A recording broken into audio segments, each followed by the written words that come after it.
James Monroe, from Wikipedia, the free encyclopedia. James Monroe, April 28, 1758 through July 4, 1831, was an American statesman and founding father who served as the fifth President of the United States from 1817 to 1825. A member of the Democratic-Republican Party, Monroe was the last president of the Virginia dynasty, and his presidency coincided with the era of good feelings. He is perhaps best known for issuing the Monroe Doctrine, a policy of opposing European colonialism in the Americas. He also served as the governor of Virginia, a member of the United States Senate, the U.S. ambassador to France and Britain, the 17th Secretary of State, and the 8th Secretary of War. Born into a planter family in Westmoreland County, Virginia, Monroe served in the Continental Army during the American Revolution. After studying law under Thomas Jefferson from 1780 to 1783, he served as a delegate in the Continental Congress.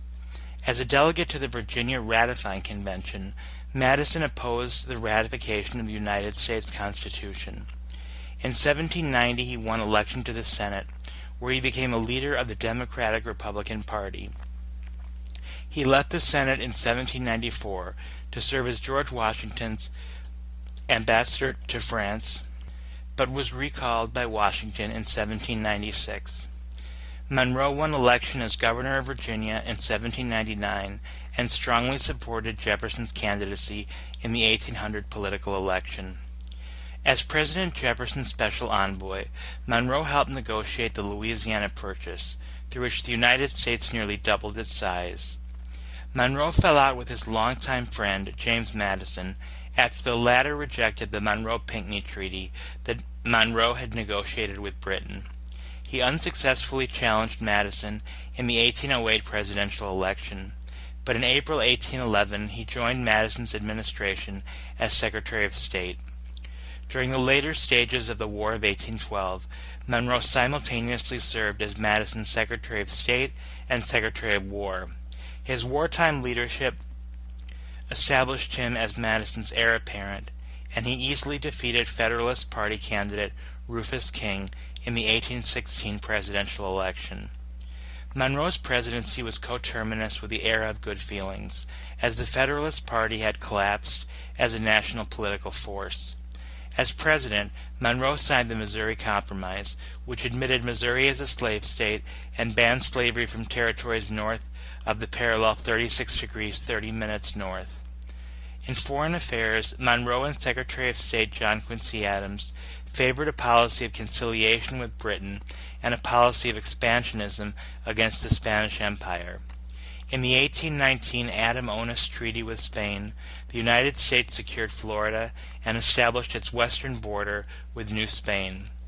In 1823, Monroe announced the United States' opposition to any European intervention in the recently independent countries of the Americas with the Monroe Doctrine, which became a landmark in American foreign policy. Monroe was a member of the American Colonization Society, which supported the colonization of Africa by freed slaves, and Liberia's capital of Monrovia is named in his honor. Following his retirement in 1825, Monroe was plagued by financial difficulties. He died in New York City on July 4, 1831.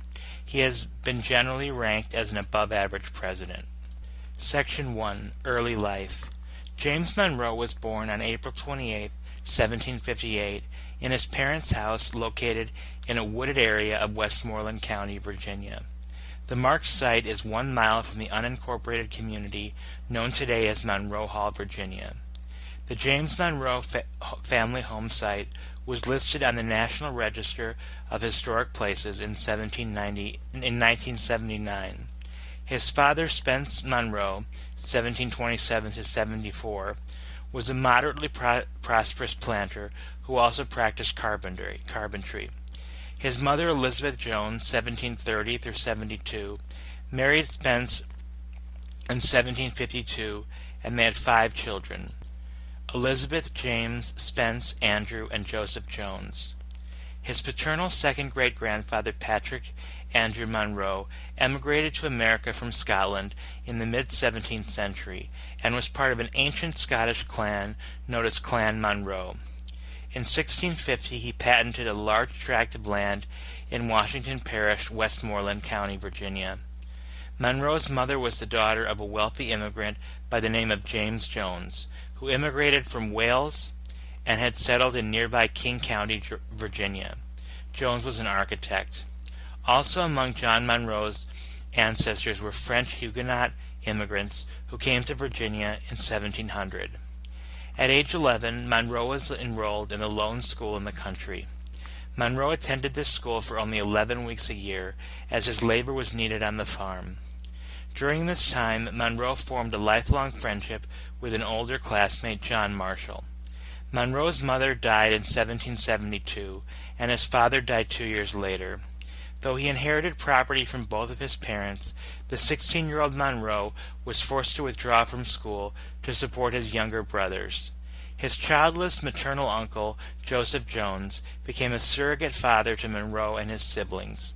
A member of the Virginia House of Burgesses, Jones took Monroe to the capital of Williamsburg, Virginia, and enrolled him in the College of William and Mary. James also introduced Monroe to important Virginians such as Thomas Jefferson, Patrick Henry, and George Washington. In 1774, opposition to the British government grew in the 13 colonies in reaction to the Intolerable Acts, and Virginia sent a delegate to the First Continental Congress.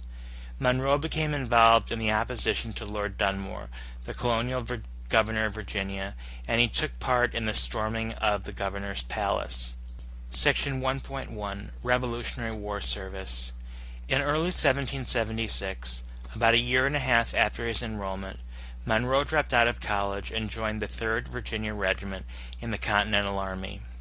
As the fledgling army valued literacy in its officers, Monroe was commissioned with the rank of lieutenant, serving under Captain William Washington. After months of training, Monroe and 700 Virginia infantrymen were called north to serve in the New York and New Jersey campaign. Shortly after the Virginians arrived, George Washington led the army in a retreat from New York into New Jersey and then across the Delaware River into Pennsylvania. In December, Monroe took part in a surprise attack on a Hessian encampment. Although the attack was successful, Monroe suffered a severed artery in the battle and nearly died. In the aftermath of the battle, George Washington cited Monroe and William Washington for their bravery and promoted Monroe to the rank of captain. After his wounds healed, Monroe returned to Virginia to recruit his own company of soldiers.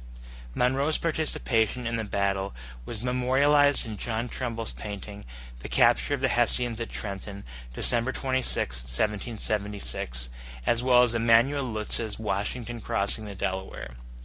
Lacking the wealth to induce soldiers to join his company, Monroe instead asked his uncle to return him to the front. Monroe was assigned to the staff of General William Alexander, Lord Stirling. During this time, Monroe formed a close relationship with the Marquis de Lafayette, a French volunteer who encouraged Monroe to view the war as part of a wider struggle against religious and political tyranny. Monroe served in the Philadelphia campaign and spent the winter of 1777 through 78 at the encampment at Valley Forge, sharing a long hut with Marshall. After serving in the Battle of Monmouth, the destitute Monroe resigned his commission in December 1778 and joined his uncle in Philadelphia. After the British captured Savannah, the Virginia legislature decided to raise 4 regiments, and Monroe returned to his native state, hoping to receive his own command. With letters of recommendation from Washington, Stirling, and Alexander Hamilton, Monroe received a commission as a lieutenant colonel and was expected to lead one of the regiments, but recruitment again proved to be an issue. On the advice of Jones, Monroe returned to Williamsburg to study law, becoming a protege of Virginia Governor Thomas Jefferson. With the British increasingly focusing their operations in the southern colonies, the Virginians moved the capital to the more defensive city of Richmond, and Monroe accompanied Jefferson to the new capital. As governor of Virginia, Jefferson held command over the state's militia, and he appointed Monroe to the rank of colonel, and Monroe established a messenger network to coordinate with the Continental Army and other state militias. Still, unable to raise an army due to a lack of interested recruits, Madison traveled to his home in King George County and thus was not present for the British raid of Richmond. As both the Continental Army and the Virginia militia had an abundance of officers, Monroe did not serve during the Yorktown campaign, and, much to his frustration, Monroe did not take part in the siege of Yorktown. Although Andrew Jackson served as a courtier in the military at age 13, Monroe is regarded as the last U.S. president who was a Revolutionary War veteran, since he served as an officer of the Continental Army and took part in command. Monroe resumed studying law under Jefferson and continued until 1783. He was not particularly interested in legal theory or practice, but chose to take it up because he thought it offered the most immediate rewards and could ease his path to wealth, social standing, and political influence. Monroe was admitted to the Virginia bar and practiced in Fredericksburg, Virginia. Section 2. Marriage and Family. On February 16, 1786, Monroe married Elizabeth Courtwright, 1768 through 1830, in New York City. She was the daughter of Hannah Appenswell Courtwright and Lawrence Courtwright, a wealthy trader and former British officer. Monroe met her while serving in the Continental Congress. After a brief honeymoon on Long Island, New York, the Monroes returned to New York City to live with her father until Congress adjourned. They then moved to Virginia, settling in Charlottesville, Virginia, in 1789. They bought an estate in Charlottesville known as Ashlawn Highland, settling on the property in 1799. The Monroes had 3 children. Eliza Monroe Hay was born in Fredericksburg, Virginia in 1786 and was educated in Paris at the school of Madame Campan during the time her father was the United States ambassador to France.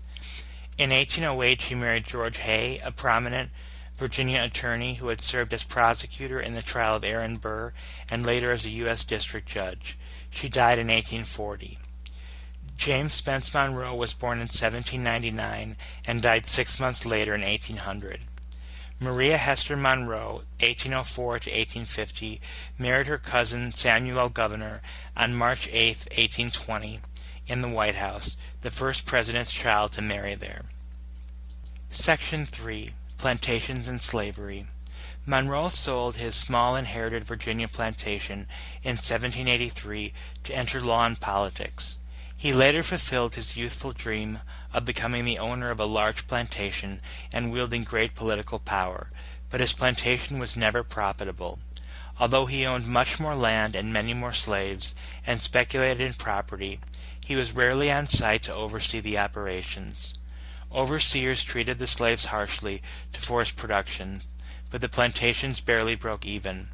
Monroe incurred debts by his lavish and expensive lifestyle, and often sold property, including slaves, to pay them off. Overseers moved or separated slave families from different Monroe plantations in accordance with production and maintenance needs of each satellite plantation. One of Monroe's slaves named Daniel often ran away from his plantation in Albemarle County to visit other slaves or separated family members. Monroe commonly referred to Daniel as a scoundrel and described the worthlessness of Daniel as a runaway slave. The practicing of moving and separating families was common treatment of slaves in the South. Section 4. Early Political Career. Section 4.1. Virginia Politics. Monroe was elected to the Virginia House of Delegates in 1782. After serving on Virginia's Executive Council, he was elected to the Congress of the Confederation in November 1783 and served in Annapolis until Congress convened in Trenton, New Jersey in 1784. He had served a total of 3 years when he finally retired from that office by the rule of rotation. By that time, the government was meeting in the temporary capital of New York City. While serving in Congress, Monroe became an advocate for Western expansion and played a key role in the writing and passage of the Northwest Ordinance. The ordinance created the Northwest Territory, providing for federal administration of the territories west of Pennsylvania and north of the Ohio River. During this period, Jefferson continued to serve as a mentor to Monroe, and, at Jefferson's prompting, he befriended another prominent Virginian, James Madison. Monroe resigned from Congress in 1786 to focus on his legal career, and he became an attorney for the state. In 1787, Monroe won election to another term in the Virginia House of Delegates. Though he had become outspoken in his desire to reform the Articles, he was unable to attend the Philadelphia Convention due to his work obligations. In 1788, Monroe became a delegate to the Virginia Ratifying Convention. In Virginia, the struggle over the ratification of the proposed Constitution involved more than a simple clash between Federalists and Anti-Federalists. Virginians held a full spectrum of opinions about the merits of the proposed change in national government. Washington and Madison were leading supporters. Patrick Henry and George Mason were leading opponents. Those who held the middle ground in the ideological struggle became the central figures. Led by Monroe and Edmund Pendleton, these Federalists who were for amendments criticized the absence of a Bill of Rights and worried about surrendering taxation powers to the central government. After Madison reversed himself and promised to pass a Bill of Rights, the Virginia Convention ratified the Constitution by a narrow vote, though Monroe himself voted against it. Virginia was the 10th state to ratify the Constitution, and all 13 states eventually ratified the document. Section 4.2, Senator. Henry and other anti-federalists hoped to elect a Congress that would amend the Constitution to take away most of the powers it had been granted, commit suicide on its own authority, as Madison put it. Henry recruited Monroe to run against Madison for a House seat in the first Congress, and he had the Virginia legislature draw a congressional district designed to elect Monroe. During the campaign, Madison and Monroe often traveled together, and the election did not destroy their friendship. Madison prevailed over Monroe, taking 1,308 votes compared to Monroe's 972 votes. Following his defeat, Monroe returned to his legal duties and developed his farm in Charlottesville. After the death of Senator William Grayson in 1790, Monroe was elected to serve the remainder of Grayson's term. During the presidency of George Washington, U.S. politics became increasingly polarized between the supporters of Secretary of State Jefferson and the Federalists, led by Secretary of the Treasury Alexander Hamilton. Monroe stood firmly with Jefferson in opposing Hamilton's strong central government and strong executive. The Democratic-Republican Party coalesced around Jefferson and Madison, and Monroe became one of the fledgling party's leaders in the Senate. He also helped organize opposition to John Adams in the 1792 election, though Adams defeated George Clinton to win re-election. As the 1790s progressed, the French Revolutionary Wars came to dominate U.S. foreign policy, with British and French raids both threatening U.S. trade with Europe. Like most other Jeffersonians, Monroe supported the French Revolution, but Hamilton's followers tended to sympathize more with Britain.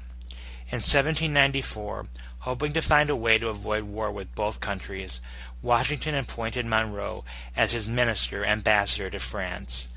At the same time, he appointed the Anglophile Federalist John Jay as minister to Britain.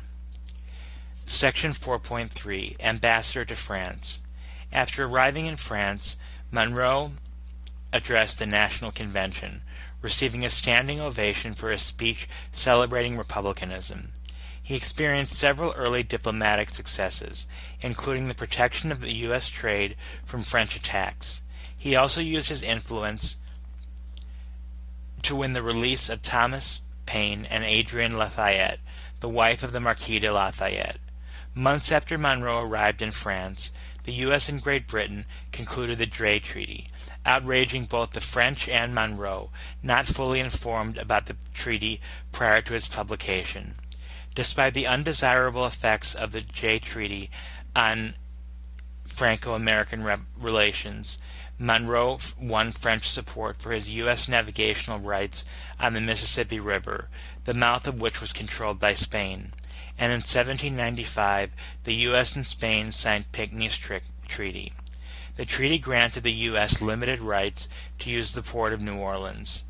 Washington decided Monroe was inefficient, disruptive, and failed to safeguard the national interest. He recalled Monroe in November 1796. Returning to his home in Charlottesville, he resumed his dual careers as farmer and lawyer. Jefferson and Madison urged Monroe to run for Congress, but Monroe chose to focus on state politics instead. In 1798, Monroe published A View of the Conduct of the Executive and the Foreign Affairs of the United States, connected with the mission to the French Republic during the years 1794, 5, and 6. It was a long defense of his term as minister to France. He followed the advice of his friend Robert Livingston, who cautioned him to repress every harsh and acrimonious comment about Washington. However, he did complain that too often the U.S. government had been too close to Britain, especially regarding the Jay Treaty.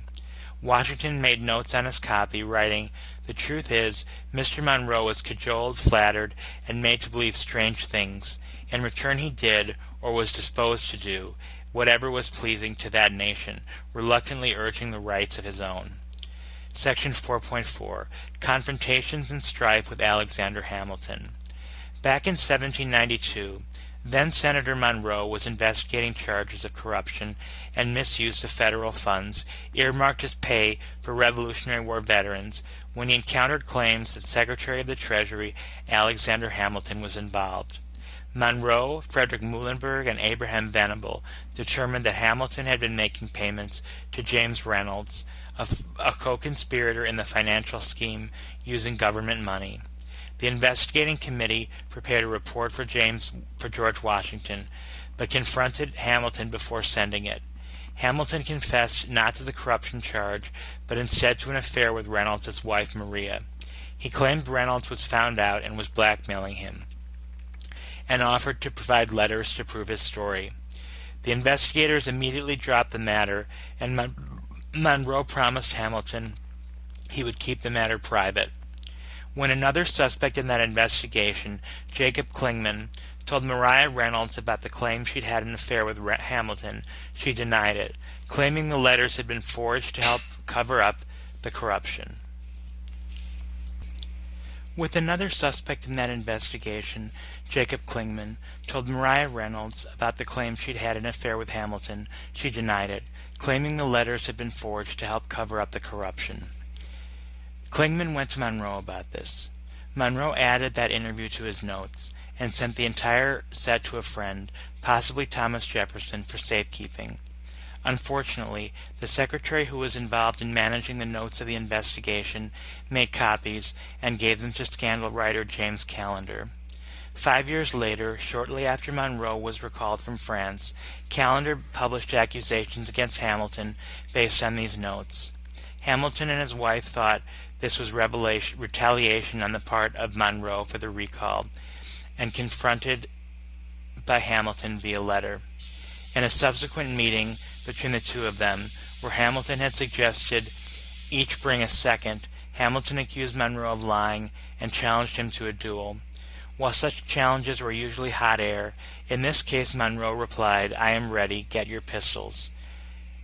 Their seconds interceded, and an arrangement was made to give Hamilton documentation on what had occurred with the investigation.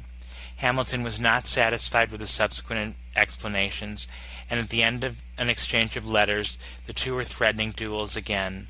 Monroe chose Aaron Burr as his second. Burr worked as a negotiator between the two parties, believing they were both being childish, and eventually helped settle matters. Section 5. Governor of Virginia and Diplomat. Section 5.1. Governor of Virginia.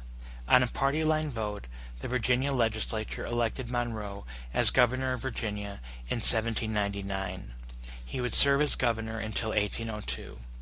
The Constitution of Virginia endowed the government with very few powers aside from commanding the militia when the assembly was called into action. but Monroe used his stature to convince legislators to enhance state improvement in transportation and education and to increase the training for the militia.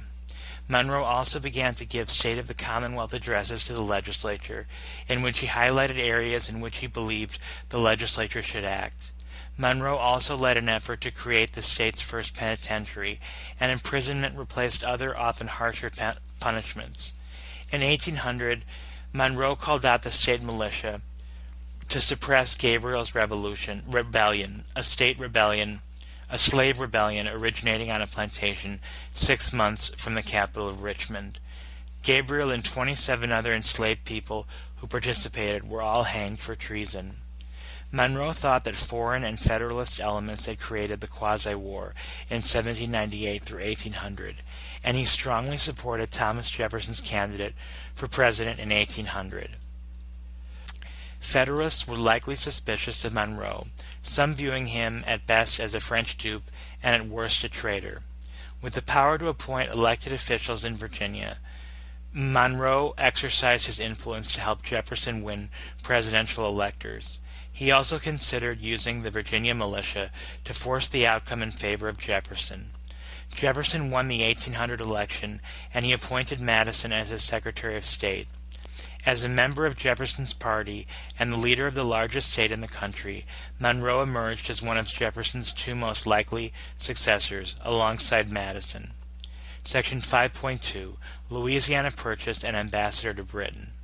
Shortly after the end of Monroe's gubernatorial tenure, President Jefferson sent Monroe back to France to assist Ambassador Robert R. Livingston in negotiating the Louisiana Purchase. In the 1800 Treaty of San Ildefonso, France had acquired the territory of Louisiana from Spain. At the time, many in the U.S. believed that France had also acquired West Florida in the same treaty. The American delegation originally sought to acquire West Florida and the city of New Orleans, which controlled the trade of the Mississippi River.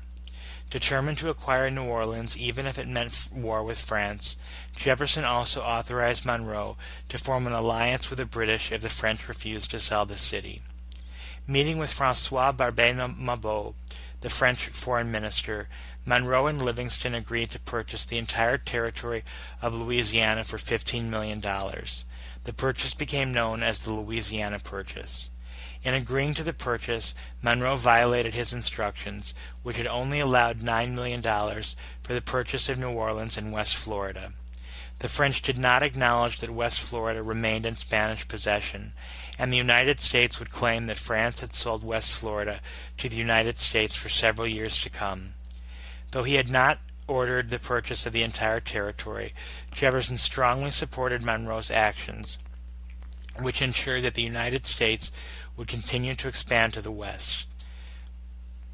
Overcoming doubts about whether the Constitution authorized the purchase of foreign territory, Jefferson won congressional approval for the Louisiana Purchase, and the acquisition doubled the size of the United States. Madison would travel to Spain in 1805 to try to win the cession of West Florida, but, with the support of France, Spain refused to consider relinquishing the territory. After the resignation of Rufus King, Monroe was appointed as the ambassador to Great Britain in 1803. The greatest issue of contention between the United States and Britain was that of the impressment of U.S. sailors. Many U.S. merchant ships employed British seamen who had deserted or dodged conscription, and the British frequently impressed sailors on U.S. ships in hopes of quelling their manpower issues. Many of the sailors they impressed had never been British suspects, and Monroe was tasked with persuading the British to stop their practice of impressment. Monroe found little success in this endeavor, partly due to Jefferson's alienation of the British minister to the United States, Anthony Merry. Rejecting Jefferson's offer to serve as the first governor of Louisiana Territory, Monroe continued to serve as ambassador to Britain until 1807. In 1806 he negotiated the Monroe-Pinckney Treaty with Great Britain.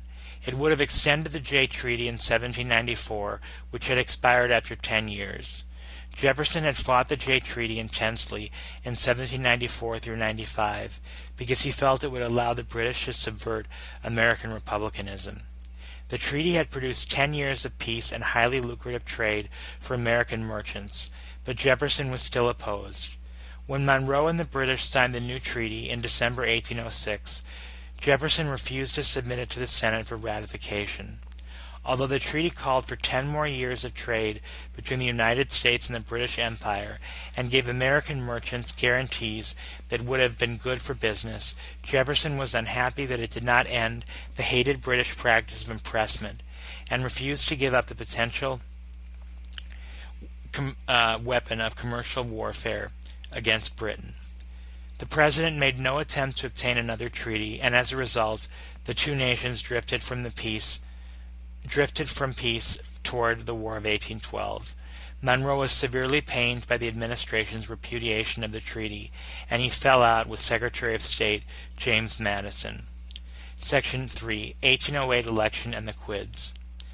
On his return to Virginia in 1807, Monroe received a warm reception, and many urged him to run in the 1808 presidential election.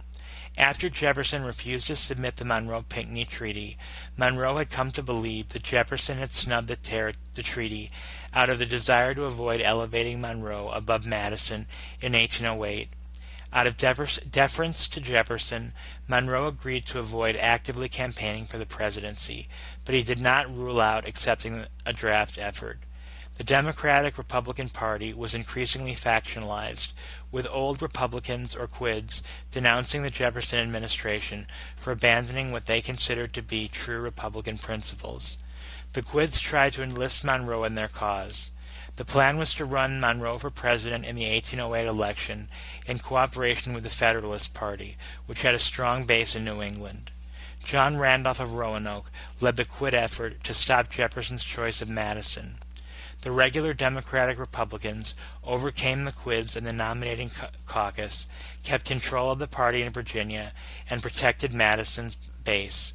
Monroe did not publicly criticize Jefferson or Madison during Madison's campaign against Federalist Charles Cotesworth Pinckney, but he refused to support Madison. Madison defeated Pinckney by a large margin, carrying all but one state outside of New England. Monroe was 3,400 votes in Virginia, but received very little support elsewhere. After the election, Monroe quickly reconciled with Jefferson, but did not speak with Madison until 1810. Returning to private life, he devoted his attentions to farming at his Charlottesville estate. Section 6. Secretary of State and Secretary of War. Section 6.1. Madison Administration. Monroe returned to the Virginia House of Burgesses and was elected to another term of governor in 1811, but served only 4 months. In April 1811, Madison appointed Monroe as Secretary of State in hopes of shoring up the support of the more radical factions of the Democratic Republicans. Madison also hoped that Monroe, an experienced diplomat with whom he had been close friends, would improve upon the performance of the previous Secretary of State, Robert Smith. Madison assured Monroe that their differences regarding the Monroe-Pinckney Treaty had been a misunderstanding, and the two resumed their friendship. On taking office, Monroe hoped to negotiate treaties with the British and French to end the attacks on American merchant ships. While the French agreed to reduce the attacks and release seized American ships, the British were less receptive to Monroe's demands. Monroe had long worked for peace with the British, but he came to favor war with Britain, joining with war hawks such as Secretary of the House Henry Clay. With the support of Monroe and Clay, Madison asked Congress to declare war upon the British, and Congress complied on June 18, 1812, thus beginning the War of 1812. The war went very badly, and the Madison administration quickly sought peace, but were rejected by the British. The U.S. Navy did experience several successes after Monroe convinced Madison to allow the Navy's ships to set sail rather than remaining in port for the duration of the war. After the resignation of Secretary of War William Eustis, Madison asked Monroe to serve in dual roles as Secretary of State and Secretary of War, but opposition from the Senate limited Monroe to serving as acting Secretary of War until Brigadier General John Armstrong won Senate confirmation. Monroe and Armstrong clashed over war policy, and Armstrong blocked Monroe's hopes of being appointed to lead an invasion of Canada. As the war dragged on, the British offered to begin negotiations in Ghent, and the United States sent a delegation led by John Quincy Adams to conduct negotiations. Monroe allowed Adams leeway in setting terms, so long as he ended the hostilities and preserved American neutrality. When the British burned the U.S. Capitol and the White House on August 14, 1814, Madison removed Armstrong as Secretary of War and turned to Monroe for help, appointing him Secretary of War on September 27th. Monroe resigned as Secretary of State on October 1, 1814, but no successor was ever appointed, and thus from October 1814 to February 28, 1815, Monroe effectively held both cabinet posts.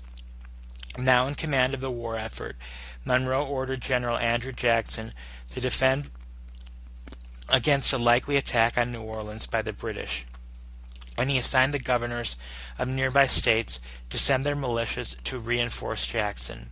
He also called on Congress to draft an army of 100,000 men, increase compensation to soldiers, and establish a new national bank to ensure adequate funding of the war effort. Months after Monroe took office as Secretary of War, the war ended with the signing of the Treaty of Ghent. The treaty resulted in a return to the status quo ante bellum, and many outstanding issues between the United States and Britain remained. But Americans celebrated the end of the war as a great victory, partly due to the news of the treaty reaching the United States shortly after Jackson's victory in the Battle of New Orleans. With the end of the Napoleonic Wars in 1815, the British also ended the practice of impressment. After the war, Congress authorized the creation of a national bank in the form of the Second Bank of the United States. Section 6.2, Election of 1816. Monroe decided to seek the presidency in the 1816 election, and his wartime leadership had established him as Madison's heir apparent. Monroe had strong support from many in his party, but his candidacy was challenged at the 1816 Democratic-Republican Congressional Nominating Caucus. Secretary of the Treasury William H. Crawford had the support of numerous Southern and Western congressmen, while Governor Daniel D. Tompkins was backed by several congressmen from New York. Crawford appealed especially to many Democratic Republicans who were wary of Madison and Monroe's support for the establishment of the Second Bank of the United States. Despite his substantial backing, Crawford decided to defer to Monroe on the belief that he could eventually run as Monroe's successor, and Monroe won his party's nomination. Tompkins won the party's vice presidential nomination. The moribund Federalists nominated Rufus King as their presidential nominee, but the party offered little opposition following the conclusion of a popular war they had opposed. Monroe received 183 of 217 electoral votes, winning every state but Massachusetts, Connecticut, and Delaware. Section 7, Presidency. Section 7.1, Domestic Affairs. Section 7.1.1, Democratic-Republican Party Dominance. Monroe largely ignored old party lines in making federal appointments, which reduced political tensions and augmented the sense of oneness that pervaded the United States. He made 2 long national tours to build national trust. At Boston, a newspaper hailed his 1817 visit as the beginning of an era of good feelings. Frequent stops on his tours include ceremonies of welcome and expressions of goodwill. The Federalist Party continued to fade during his administration. It maintained its vitality and organizational integrity in Delaware and a few localities, but lacked influence in national politics. Facing serious opposition, the Democratic-Republican Party's Congressional Caucus stopped meeting, and for practical purposes, the party stopped operating. Section 7.1.2, Administration and Cabinet. Monroe appointed a geographically balanced cabinet, through which he led the executive branch. At Monroe's request, Crawford continued to serve as Treasury Secretary. Monroe also chose to retain Benjamin Crowninshield of Massachusetts as Secretary of the Navy and Richard Rush of Pennsylvania as Attorney General. Recognizing Northern discontent discontent at the continuation of the Virginia dynasty, Monroe chose John Quincy Adams of Massachusetts as Secretary of State, making Adams the early favorite to eventually succeed Monroe. An experienced diplomat, Adams had abandoned the Federalist Party in 1807 in support of Thomas Jefferson's foreign policy, and Monroe hoped that the appointment would encourage the defection of more Federalists. After General Andrew Jackson declined appointment as Secretary of War, Monroe turned to South Carolina Congressman John C. Calhoun, leaving the cabinet without a prominent Westerner. In late 1817, Rush was appointed as the ambassador to Britain, and William Wirt succeeded him as Attorney General. With the exception of Crowninshield, Monroe's cabinet appointees remained in place for the remainder of his presidency. Section 7.1.3 Missouri Compromise. In February 1819, a bill to enable the people of the Missouri Territory to draft a constitution and form a government preliminary to admission into the Union came before the House of Representatives. During these proceedings, Congressman James Talmadge of New York tossed a bombshell into the air of good feelings by offering the Talmadge Amendment, which prohibited the further introduction of slaves into Missouri and required that all future children of slave parents therein should be free at the age of 25 years. After 3 years of rancorous and sometimes bitter debate, the bill, with Talmadge's amendments, passed. The measure then went to the Senate, where both amendments were rejected. A House-Senate Conference Committee was unable to resolve the disagreements on the bill, and so the entire measure failed. The ensuing debates pitted the Northern restrictionists, anti-slavery legislators who wished to bar slavery from the Louisiana territories, against Southern anti-restrictionists, pro-slavery legislators who rejected any interference by Congress inhibiting slavery expansion. During the following session, the House passed a similar bill with an amendment introduced on January 26, 1820, by John W. Taylor of New York, allowing Missouri into the Union as a slave state. The question had been complicated by the admission in December of Alabama, a slave state, making the number of slave and free states equal. In addition, there was a bill in passage through the House, January 3, 1820, to admit Maine as a free state. The Senate decided to connect the two measures. It passed a bill for the admission of Maine with an amendment enabling the people of Missouri to form a state constitution. Before the bill was returned to the House, a second amendment was adopted on the motion of Jesse B. Thomas of Illinois, extending slavery from the Louisiana Territory north of the parallel 3630 north, the southern boundary of Missouri, except within the limits of the proposed state of Missouri. The House then approved the bill as amended by the Senate. The legislation passed, which became known as the Missouri Compromise, won the support of Monroe and both houses of Congress, and compromise temporarily settled the issue of slavery in the territories. Section 7.4.1.4 Internal Improvements. As the United States continued to grow, many Americans advocated a system of internal improvements to help the country develop. Federal assistance for such projects evolved slowly and haphazardly, the product of contentious congressional factions and an executive branch generally concerned with avoiding unconstitutional federal intrusions into state affairs. Monroe believed that the young nation needed an improved infrastructure, including a transportation network to grow and thrive economically, but did not think that the Constitution authorized Congress to build, maintain, and operate a national transportation system. Monroe repeatedly urged Congress to pass an amendment allowing Congress the power to finance internal improvements, but Congress never acted on his proposal, in part because many congressmen believed that the Constitution did in fact authorize the federal financing of internal improvements.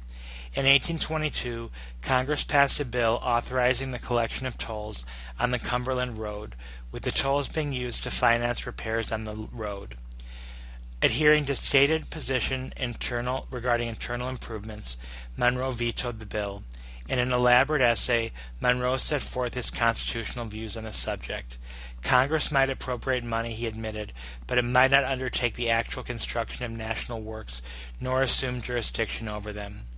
In 1824, the Supreme Court ruled in Gibbons v. Ogden that the Constitution's Commerce Clause gave the federal government the authority to regulate interstate commerce. Shortly thereafter, Congress passed two important laws that, together, marked the beginning of the federal government's continuous involvement in civil works. The General Survey Act authorized the President to have surveys made for roads and canals of national importance in a commercial or military point of view or necessary for the transportation of public mail. The President assigned responsibility for the surveys to the Army Corps of Engineers.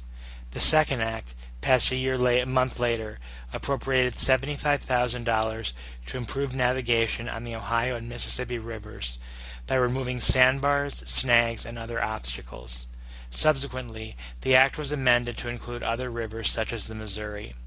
This work, too, was given to the Corps of Engineers, the only formally trained body of engineers in the new republic and, as part of the nation's small army, available to serve the wishes of Congress and the executive branch. Section 7.1.5, Panic of 1819. 2 years into his presidency, Monroe faced an economic crisis known as the Panic of 1819, the first major depression to hit the country since the ratification of the Constitution in 1788. The panic stemmed from declining imports and exports and sagging agricultural products as global markets readjusted to peacetime production and commerce in the aftermath of the 1812 and Napoleonic Wars. The severity of the economic downturn in the U.S. was compounded by excessive speculation in public lands, fueled by an unrestrained issue of paper money from banks and business concerns.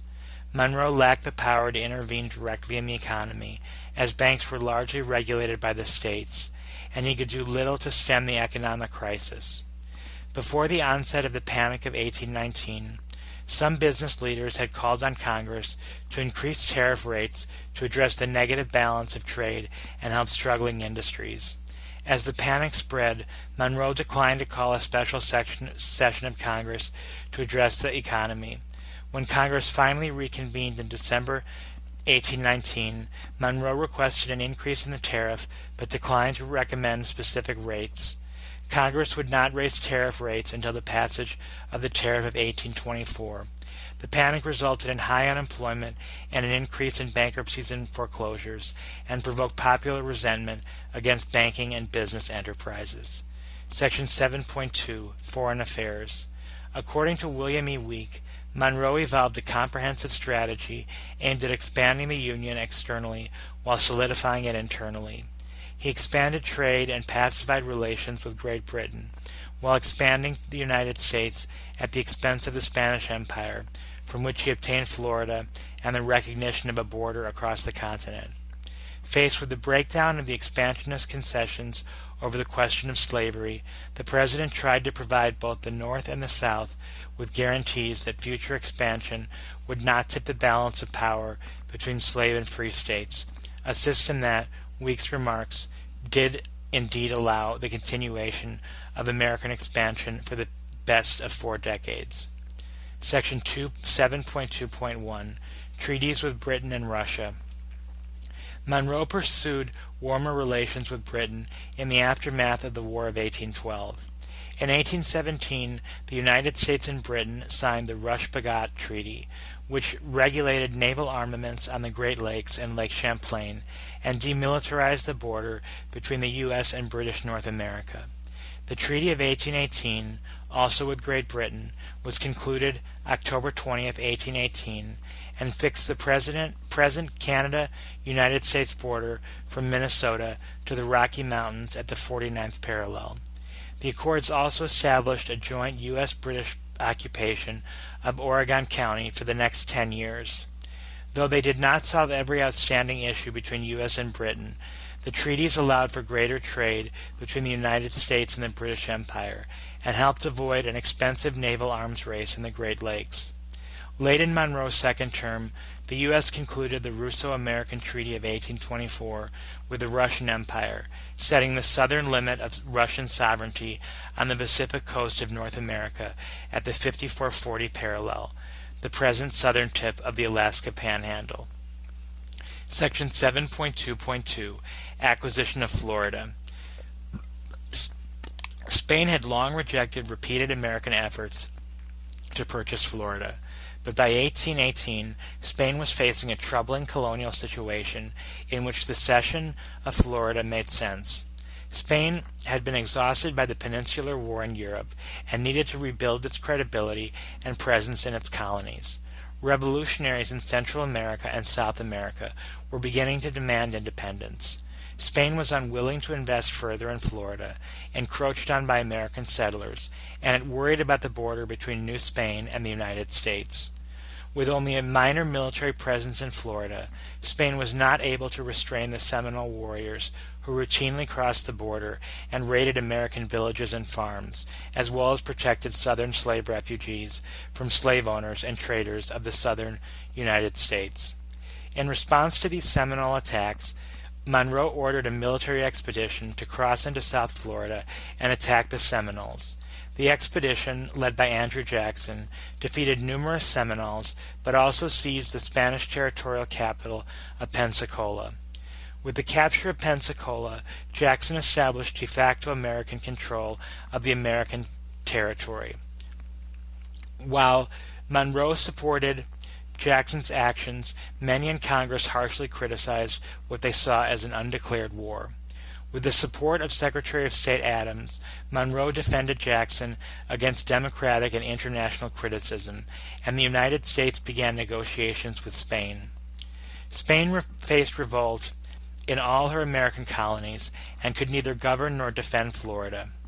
On February 22, 1819, Spain and the United States signed the Adam-Onis Treaty, which ceded the Floridas in return for the assumption by the United States of claims of American citizens against Spain in an amount not exceeding $5 million. The treaty also contained a definition of the boundary between Spanish and American possessions on the North American continent.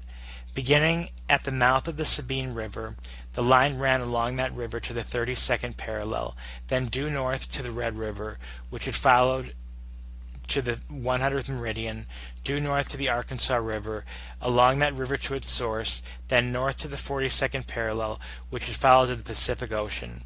As the United States renounced all claims to the west and south of this border, Texas, so Spain surrendered any title she had to the northwest, Oregon country.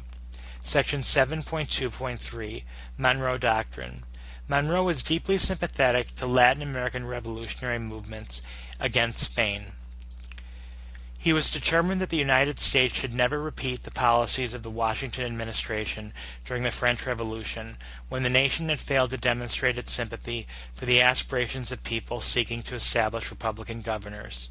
He did not envisage military involvement, but only the provision of moral support, as he believed that a direct American intervention would provoke other European powers into assisting Spain. Monroe initially refused to recognize the Latin American governments due to ongoing negotiations with Spain over Florida. In March 1822, Monroe officially recognized the countries of Argentina, Peru, Colombia, Chile, and Mexico, all of which had won independence from Spain. Secretary of State Adams, under Monroe's supervision, wrote the instructions for the ministers to these new countries. They declared that the policy of the United States was to uphold Republican institutions and to seek treaties of commerce on a most favored nation basis. The United States would support inter-American congresses dedicated to the development of economic and political institutions fundamentally differing from those prevailing in Europe. Monroe took pride as the United States was the first nation to extend recognition and to set an example to the rest of the world for its support of the cause of liberty and humanity. For their part, the British also had a strong interest in ensuring the demise of Spanish colonialism, with all the trade mercantilism imposed. In October 1823, Richard Rush, the American minister in London, advised that Foreign Secretary George Canning was proposing that the U.S. and Britain issue a joint declaration to deter any power from intervening in Central and South America. Adams vigorously opposed cooperation with Great Britain, contending that a statement of bilateral nature could limit United States expansion in the future. He also argued that the British were not committed to recognizing the Latin American republics and must have had imperial motivations themselves. 2 months later, the bilateral statement proposed by the British became a unilateral declaration by the United States. While Monroe thought that Spain was unlikely to reestablish its colonial empire on its own, he feared that France or the Holy Alliance might seek to establish control over the former Spanish possessions. On December 2, 1823, in his annual message to Congress, Monroe articulated what became known as the Monroe Doctrine. He first reiterated the traditional U.S. policy of neutrality with regard to European wars and conflicts. He then declared that the United States would not accept the recolonization of any country by its former European master, though he also avowed non-interference with existing European colonies in the Americas. Finally, he stated that European countries should no longer consider the Western Hemisphere open to new colonization, a jab aimed primarily at Russia, which was attempting to expand its colony on the northern Pacific coast. Section 7.3 Election of 1820. The collapse of the Federalists left Monroe with no organized opposition at the end of his first term, and he ran for re-election unopposed, the only president other than George Washington to do so. A single elector from New Hampshire, William Plumer, cast a vote for John Quincy Adams, preventing a unanimous vote in the Electoral College. He did so because he thought Monroe was incompetent. Later in the century, the story arose that he had cast his dissenting vote so that only George Washington would have the honor of unanimous election. Plumer never mentioned Washington in his speech explaining his vote to the other New Hampshire electors. Section 7.4 States admitted to the Union. 5 new states were admitted to the Union while Monroe was in office: Mississippi on December 10, 1817, Illinois on December 3, 1818, Alabama December 14, 1819, Maine March 15, 1820, and Missouri August 10, 1821. Section 8 Post-Presidency. When his presidency ended on March 4, 1825, Monroe resided at Monroe Hill, which is now included in the grounds of the University of Virginia. He served on the university's Board of Visitors under Jefferson and under the second rector, James Madison, both former presidents, almost until his death. He and his wife lived at Oak Hill in Aldie, Virginia, until Elizabeth's death on September 23, 1830. In October 1825, the Monroes had received the Marquis de Lafayette and President John Adams as guests there. Monroe incurred many unliquidated debts during the years of public life. He sold off his Highland plantation. It is now owned by his alma mater, the College of William and Mary, which has opened it to the public as a historic site. Throughout his life he was financially insolvent, and this was exacerbated by his wife's poor health. Monroe was elected as a delegate to the Virginia Constitutional Convention of 1829 through 1830. He was one of 4 delegates elected from the senatorial district made up of his home district of Loudoun and Fairfax County. In October 1829, he was elected by the convention to serve as the presiding officer until his failing health required him to withdraw on December 8th, after which Philip Pendleton Barber of Orange County was elected presiding officer. Upon Elizabeth's death in 1830, Monroe moved to New York City to live with his daughter, Maria Hester Monroe Governor, who had married Samuel L. Governor.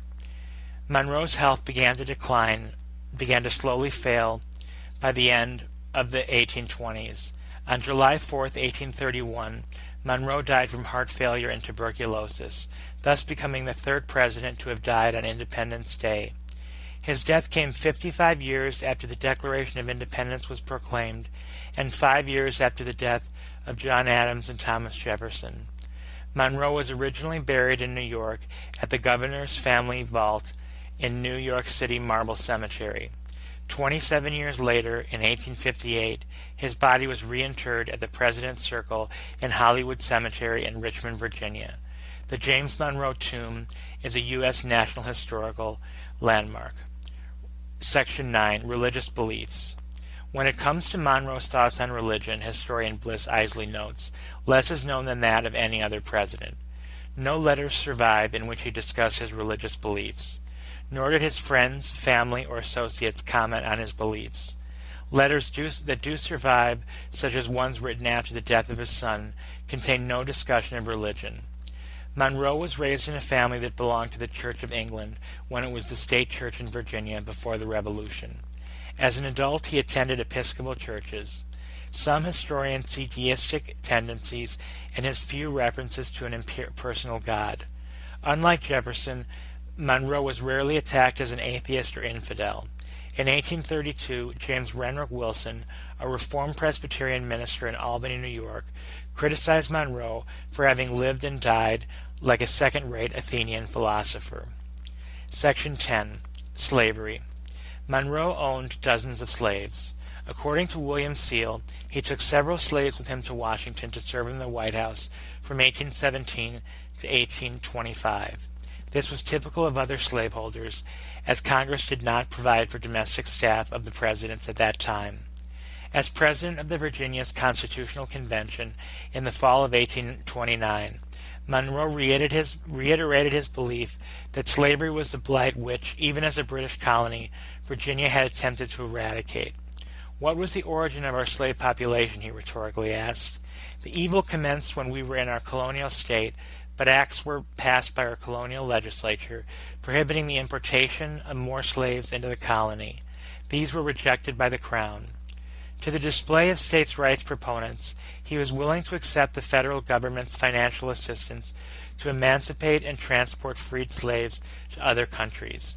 At the convention, Monroe made his first public statement on slavery, proposing that Virginia emancipate and deport its bondsmen with the aid of the Union.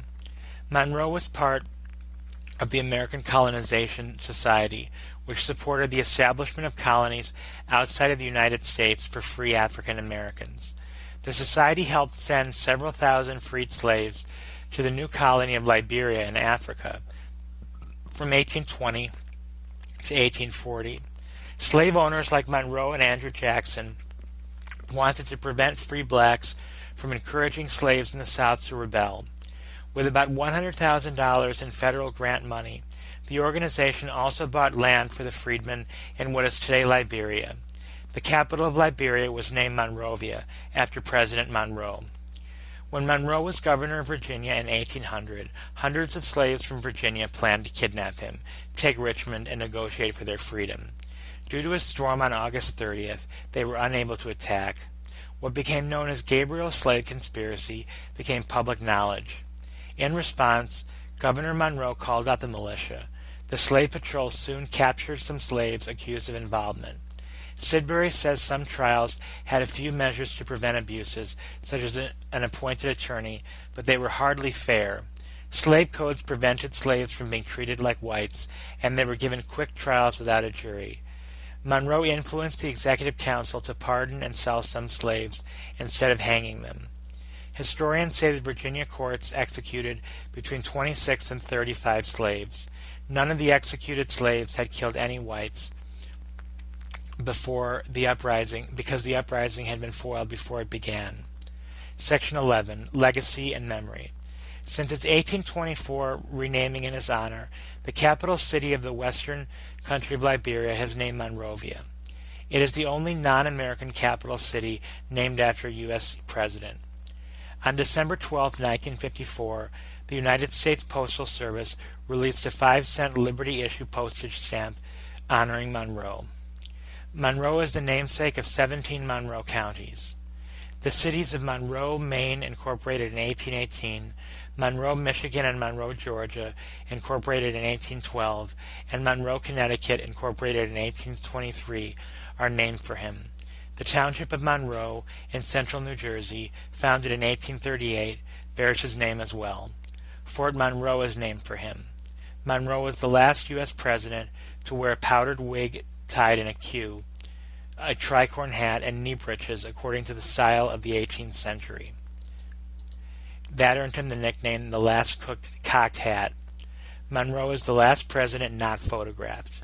Monroe received the honorary degree of LL.D. from Dartmouth College in 1817, Harvard University in 1817, and Princeton University in 1822.